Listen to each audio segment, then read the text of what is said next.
Good morning all of you. सभी students को मेरा नमस्कार। श्रीमती मोरी देवी तापड़िया कन्या महाविद्यालय जसवंतगढ़ के यूट्यूब चैनल पर आपका हार्दिक स्वागत है। आप सभी स्टूडेंट्स इस यूट्यूब चैनल को ज़्यादा से ज़्यादा लाइक, शेयर और सब्सक्राइब करते रहो। अब अपन कल वो संविधान के भाग पढ़ रहे थे, उससे आगे पढ़ेंगे। तो संविधान के भाग 14 कै तक पढ़े थे कल। आज अपन संविधान का भाग 15 पढ़ेंगे। संविधान का भाग 15 है वो निर्वाचन आयोग, चुनाव आयोग से संबंधित है। संविधान के भाग 15 में चुनाव आयोग है, इसके बारे में वर्णन है। जो अनुच्छेद 324 से लेकर अनुच्छेद 329 तक है। निर्वाचन आयोग में वर्तमान में 3 सदस्य है। ये 1950 से लेकर 1989 तक है, वो 1 सदस्य ही था। फिर 89 से लेकर 90 तक कुछ समय के लिए इसको 3 सदस्य ही बना दिया गया और फिर वापस 1 सदस्य ही बना दिया गया। और 1991 से जो निर्वाचन आयोग है ये 3 सदस्य ही है। वर्तमान में भारत के मुख्य निर्वाचन आयुक्त है वो सुनील अरोड़ा है। तो भाग 16 में निर्वाचन आयोग से संबंधित है। अनुच्छेद 324 से लेकर 29 है, इसमें ये अनुच्छेद है। और निर्वाचन आयोग है, इसकी स्थापना 25 जनवरी 1950 को हुई थी। जो निर्वाचन आयोग है इसकी स्थापना 25 जनवरी 1950 को हुई थी। इसलिए 25 जनवरी को मतदाता दिवस, काफी बार एक क्वेश्चन पूछा गया है कि मतदाता दिवस कब मनाया जाता है। तो 25 जनवरी को मतदाता दिवस मनाया जाता है। और निर्वाचन आयोग है इसकी स्थापना कब हुई, तो 25 जनवरी 1950। ये क्वेश्चन अभी फर्स्ट ग्रेड में भी आया था कि वर्तमान समय में इस निर्वाचन आयोग को 3 सदस्य कब किया गया, तो 1991 में। ये भी पूछ लेते हैं कि निर्वाचन आयोग में कितने सदस्य होते हैं, तो 3 सदस्य ही है वर्तमान में।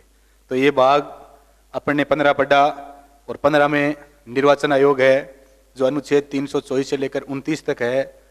इसमें 1950 से लेकर 89 तक ये 1 सदस्य ही था। 1989 में इसको 3 सदस्य किया गया। फिर 90 में वापस 1 सदस्य कर दिया गया।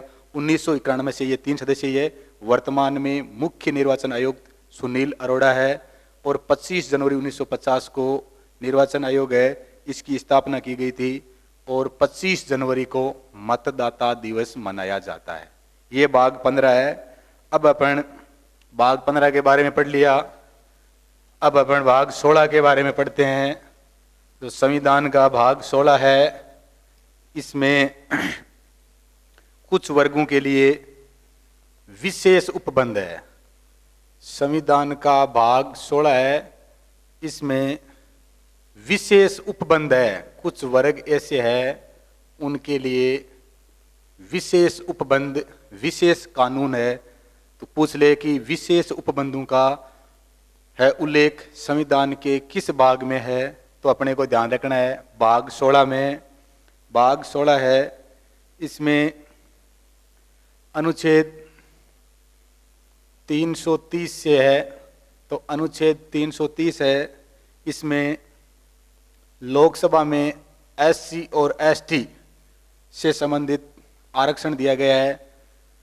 अनुसूचित जाति और अनुसूचित जनजाति को लोकसभा में आरक्षण, लोकसभा जो सीटें हैं उसमें आरक्षण दिया गया है। एससी के लिए 84 सदस्य और एसटी के लिए 47 सदस्य है। तो इस प्रकार अनुच्छेद 330 के तहत लोकसभा में एससी एसटी के लिए अनुसूचित जाति और जनजाति है, इसको आरक्षण दिया गया है।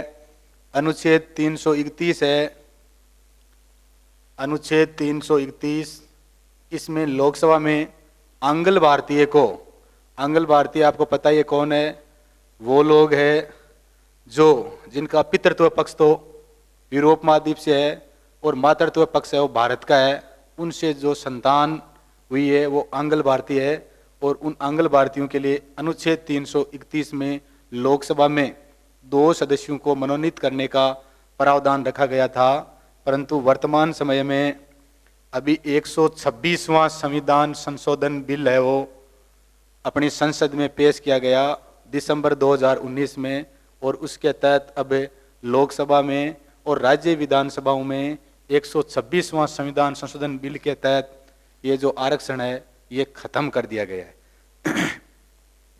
तो भाग 16 है, इसमें विशेष उपबंध है। अनुच्छेद 330 पढ़ लिया, अनुच्छेद 331 पढ़ लिया। अब अपन अनुच्छेद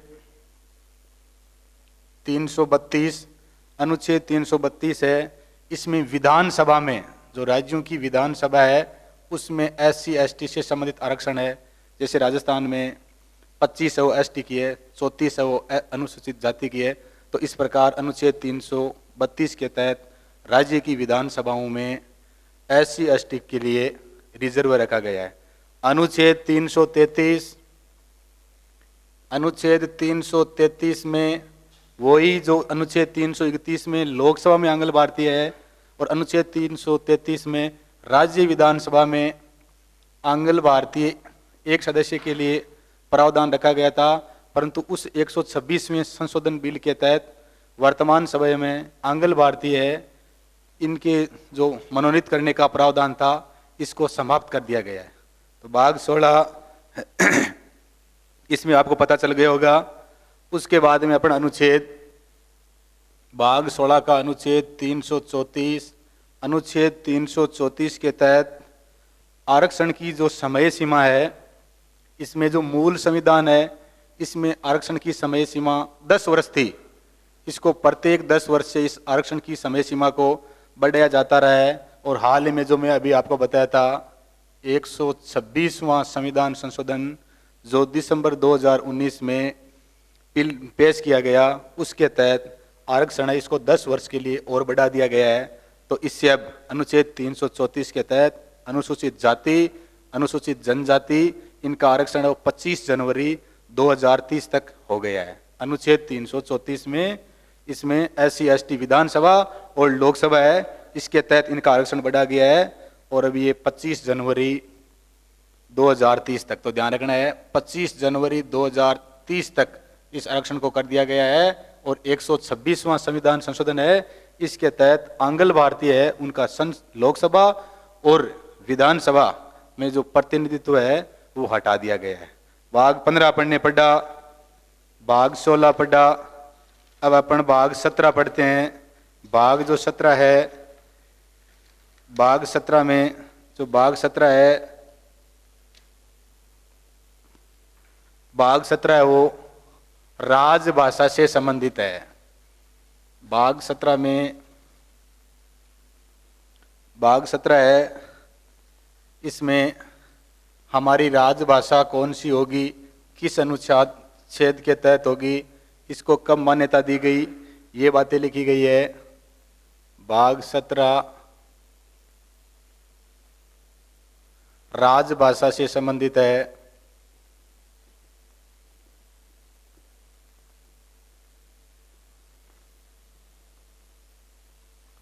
जिसमें अनुच्छेद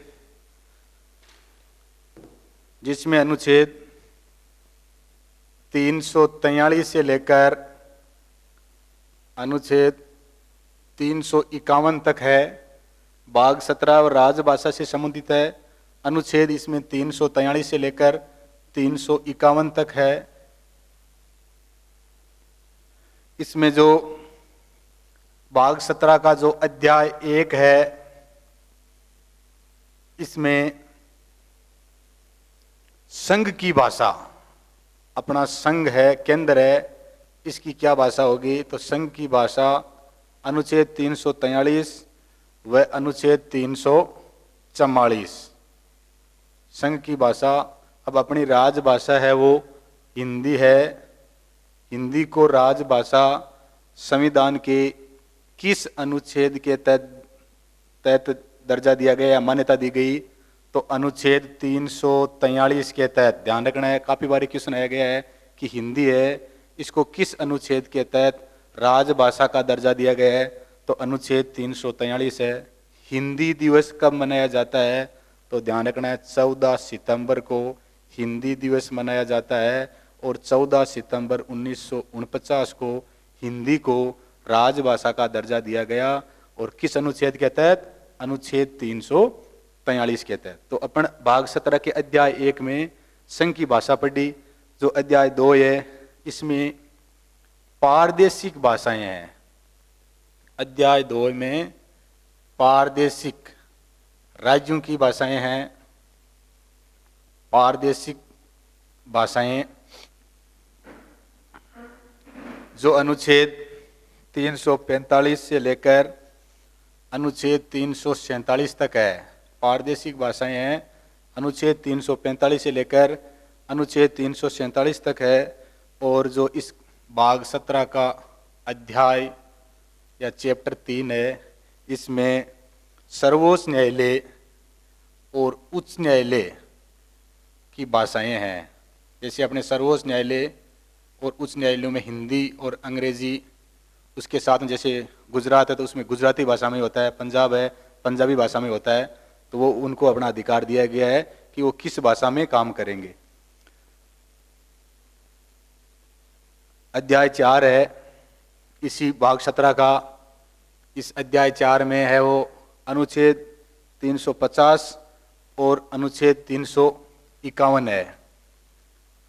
भाग 17 के अध्याय 4 में अनुच्छेद 350 जिसमें कहा गया है कि भाई प्रारंभिक शिक्षा है वो मातृभाषा में देनी चाहिए। अनुच्छेद 350 के तहत प्रारंभिक शिक्षा है वो किस में देनी चाहिए?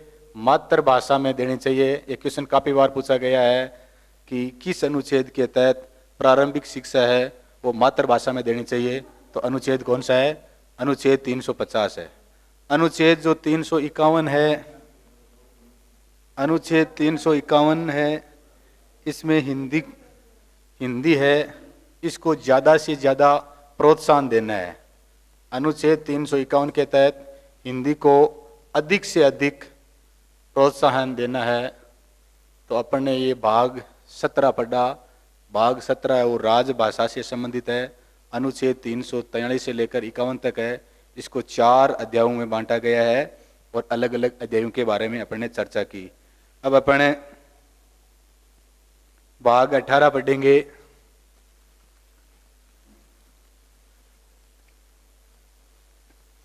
संविधान का भाग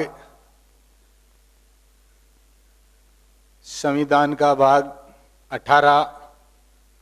भाग 18 है वो आपातकालीन उपबंध है। संविधान का भाग 18 है, इसमें आपात उपबंध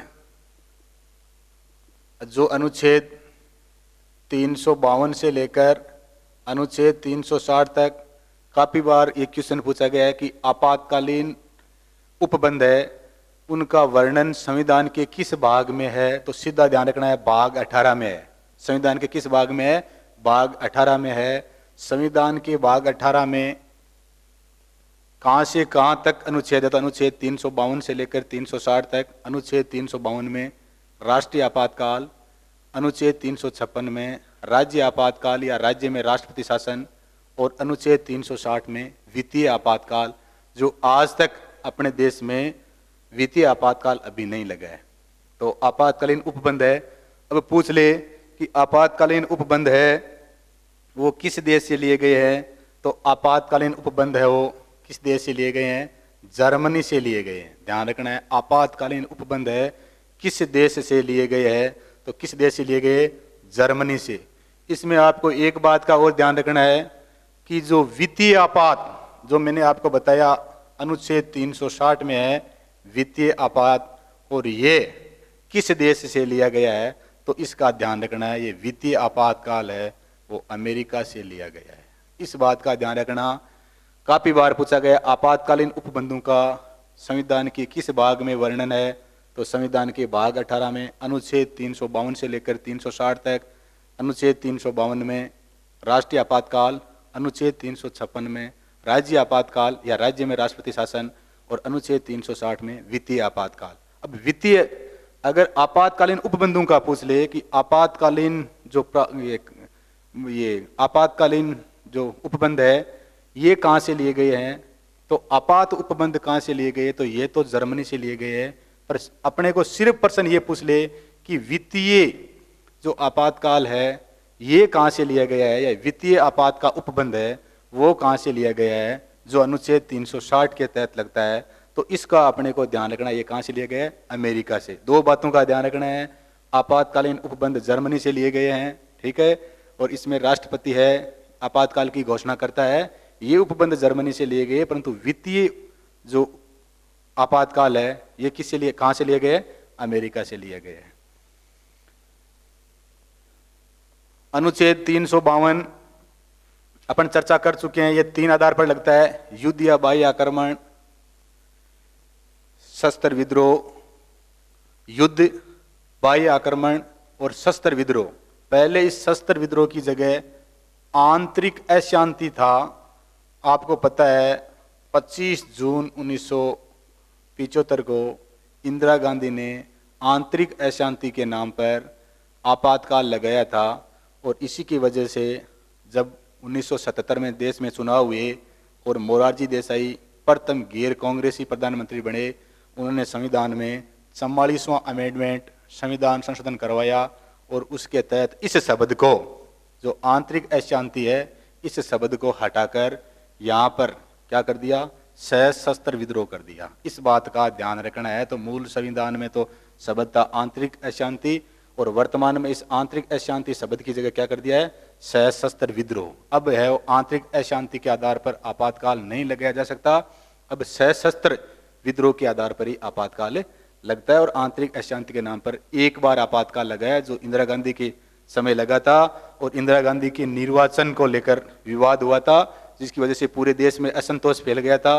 और उस असंतोष को, उस अशांति को दबाने के लिए इंदिरा गांधी ने, उस समय राष्ट्रपति थे फखरुद्दीन अली अहमद, और उसके माध्यम से आंतरिक आपातकाल लगवाया था। ये पढ़ लिया। इस आपातकाल की घोषणा है वो भारत का राष्ट्रपति करता है। ये अनुच्छेद 352 में पूरे भारत में भी लग सकता है, और भारत के किसी भी क्षेत्र में भी लग सकता है। और इसके लिए केंद्रीय मंत्रिमंडल है, उससे राष्ट्रपति परामर्श लेता है। केंद्रीय मंत्रिमंडल है वो लिखित में देता है राष्ट्रपति को, तब राष्ट्रपति आपातकाल की घोषणा करता है। राष्ट्रपति है, उसको केंद्रीय मंत्रिमंडल लिखित में परामर्श देगा कि आपातकाल लगाओ, तब ही राष्ट्रपति आपातकाल है इसकी घोषणा कर सकता है। ये बिना संसद की स्वीकृति के 1 माह तक, अगर केंद्रीय मंत्रिमंडल ने कह दिया कि अभी ऐसी अपने देश में ये समस्या है, या तो युद्ध है या युद्ध होने की आशंका है, बाह्य आक्रमण है, तो इसकी वजह से लगा दिया, तो 1 माह तक है ये लागू रहेगा। 1 माह के अंदर अंदर संसद से स्वीकृति लेनी होगी, नहीं तो ये लागू नहीं रह सकता। और इसको लागू रखने के लिए 6 माह के बाद है वो संसद से वापस स्वीकृति लेनी होती रही है, और इसका कोई निश्चित समय नहीं है, अधिकतम कोई समय सीमा नहीं है इसकी। प्रत्येक 6 माह से पहले इस संसद से वापस इस प्रस्ताव को पास करवा लो, और वापस ये 6 महीने के लिए बढ़ जाएगा। तो अनुच्छेद 352 में यही है। अनुच्छेद 352 में राष्ट्रीय आपातकाल जो भारत या भारत के किसी क्षेत्र में लगता है, और इसमें केंद्रीय मंत्रिमंडल राष्ट्रपति को लिखित परामर्श देता है, उसके बाद में राष्ट्रपति घोषणा करता है। एक बार बिना संसद की अनुमति के लिए ये 1 माह तक लागू रह सकता है, और 1 माह के अंदर अंदर संसद से अनुमति लेनी होती है, उसके बाद में ये 6 माह तक लागू रह सकता है। और प्रत्येक 6 माह के अंदर अंदर संसद से स्वीकृति लेनी पड़ती रहेगी जब तक इसको बढ़ाना है। और अगर जब तक बढ़ाना है तब तक संसद से स्वीकृति लेनी पड़ेगी, और इसकी अधिकतम समय सीमा कोई निश्चित नहीं है। और पहली बार जो आपातकाल है वो भारत और चीन के युद्ध हुआ था। प्रथम बार जो अपने आपातकाल अनुच्छेद 352 के तहत या राष्ट्रीय आपातकाल, वो भारत और चीन के जब युद्ध हुआ था 1962 में, उस समय लगा था। तो प्रथम आपातकाल 26 अक्टूबर 1962 से लेकर 10 जनवरी 1968। कारण क्या था इसका? युद्ध एवं बाह्य आक्रमण। प्रथम आपातकाल पूछ ले कब लगा, तो 26 अक्टूबर 1962 में। समय 10 जनवरी 1962 को इसको खत्म किया गया। लगने का कारण क्या था? युद्ध एवं बाह्य आक्रमण किसने किया था? चीन ने किया था। और उस समय देश का प्रधानमंत्री कौन था? देश का प्रधानमंत्री पंडित जवाहरलाल नेहरू था। राष्ट्रपति का भी पूछते हैं। दूसरा आपातकाल है वो कब लगा था? तो दूसरा आपातकाल भारत और पाकिस्तान का युद्ध के समय, जब भारत ने बांग्लादेश को स्वतंत्र करवाया था, उस समय दूसरा आपातकाल लगा था। तो दूसरा आपातकाल 3 दिसंबर 1971 से लेकर 27 मार्च 1977 तक। दूसरा आपातकाल ये भी युद्ध और बाह्य आक्रमण के कारण लगा था। पूछ ले तो दूसरा आपातकाल है, दूसरी इमरजेंसी है, ये भी युद्ध और बाह्य आक्रमण किसने किया था? पाकिस्तान ने किया था। पहले पाकिस्तान के दो भाग, एक पूर्वी और एक पश्चिमी, और पाकिस्तान है वो पूर्वी पाकिस्तान को, जो वर्तमान समय में बांग्लादेश है, इसके ऊपर तानाशाही करने के लिए आक्रमण किया था। और इसके कारण इसने भारत पर भी आक्रमण कर दिया था।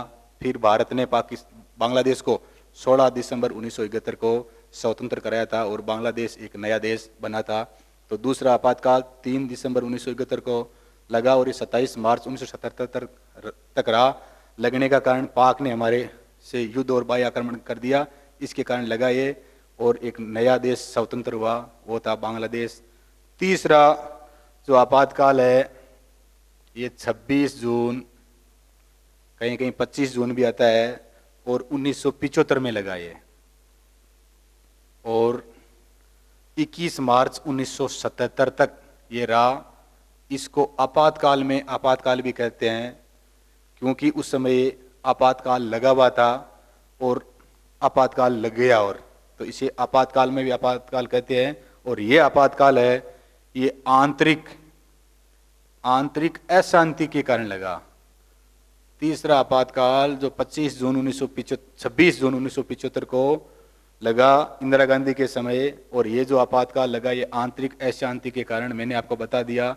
इस आपातकाल के लगने का कारण इंदिरा गांधी है, इसके निर्वाचन को लेकर इलाहाबाद हाईकोर्ट उस वहाँ का न्यायाधीश था जगमोहन लाल सिन्हा, उसने कहा कि इंदिरा गांधी जो इस चुनाव में जीती है उसमें उसने सरकारी मशीनरी का दुरुपयोग किया है, और आरोप लगाते हुए उसने इंदिरा गांधी को कहा कि जब तक सुप्रीम कोर्ट का निर्णय नहीं आ जाए तब तक इंदिरा गांधी को ऐसी बैठकों में या प्रधानमंत्री पद है इससे त्याग पत्र दे देना चाहिए, और इसके कारण ये आपातकाल लगा था। और इसी के फलस्वरूप फिर आगे है वो जब चुनाव हुए तो प्रथम गैर कांग्रेसी प्रधानमंत्री बने थे मोरारजी देसाई। धन्यवाद। संविधान के आगे वाले भाग अपन कल पढ़ेंगे। इस चैनल को लाइक करते रहो, शेयर करो और सब्सक्राइब करो। बहुत बहुत धन्यवाद।